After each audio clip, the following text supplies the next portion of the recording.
ఇక్కడ నేను చెప్పినట్టుగా కొన్ని కేసులు ఉన్నాయి, మీ మీద ఉన్నాయి.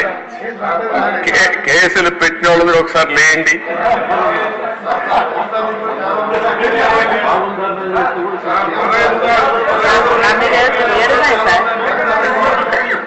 చూసారా దేశ 7 కేసులున్నాయి. అంటే రాజకీయ పోరాటం చేసిన వాళ్ళందరిపైన కేసులు పెట్టారు. అంటే ఇంకెప్పటికీ బయట రాకూడదు అనుకున్నారు, కానీ నేరుగా ప్రజలు ఆలోచించి అసెంబ్లీ పంపించారు అధ్యక్ష అందరినీ. మెజారిటీ మీరు చూశారు. ఆనాటి పాలనలో మనందరూ బాధితులై అసెంబ్లీ నుండి అందరూ. Thank you.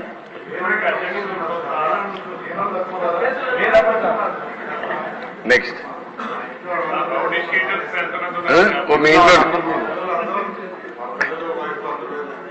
నారాయణ గారు చెప్పినట్టు ఇది నేను చెప్పింది వాళ్ళ పేర్లే ఎక్కువ టైం అవుతుంది చెప్పలేకపోయాను, కానీ ఇంట్లో ఉంటే మన పెళ్ళిళ్ళు పిలిచేవాళ్ళం కుటుంబ సమేతంగా.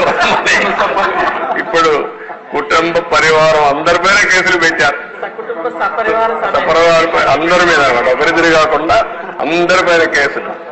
అంటే ఏ విధంగా హెరాస్ చేశారు. ఈ రాష్ట్రంలో ఎవ్వరు వ్యాపారాలు చేయడానికి వీల్లేదు, ఎవరు బయట రావడానికి వీల్లేదు, ఎవరు మాట్లాడడానికి వీల్లేదు. ఒకవేళ మీరు ఆస్తులుంటే ఆస్తుల్లో కూడా వాటా ఇమ్మంటే ఇవ్వాల్సిందే. ఇలాంటి భయంకరమైన పరిస్థితులు. నారాయణ గారు అయితే కూతుర్లు పెట్టారు, వాళ్ళ మిస్సెస్ పేరు పెట్టారు, అందరినీ వదిలిపెట్టలేదు. లేని వాళ్ళు చాలా మంది తక్కువ ఉన్నారు. ఇక్కడ 20 కేసులున్నాయి. అల్లుణ్ణి, కూతుర్ని, భార్యని అందరినీ సిబిసిఐడి తీసుకొచ్చి ఎక్కడికక్కడ ఎంక్వైరీ మీద ఎంక్వైరీ ఎన్ని చేయాలని చేసే పరిస్థితికి వచ్చారు. ఇప్పుడే ఒక చంద్రమోహన్ రెడ్డి గారు చెప్తున్నారు, కేసులు లేని వాళ్ళు పుణ్యాత్ములు, వాళ్ళకు బోనస్ అది ఎవరున్నారు పైకి లేవు ఒకసారి చూపించడానికి. కేసులు లేని వాళ్ళు అదృష్టవంతుల వాళ్ళు.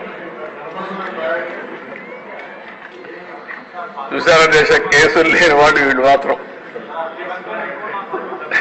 మెజారిటీ బాధితులు.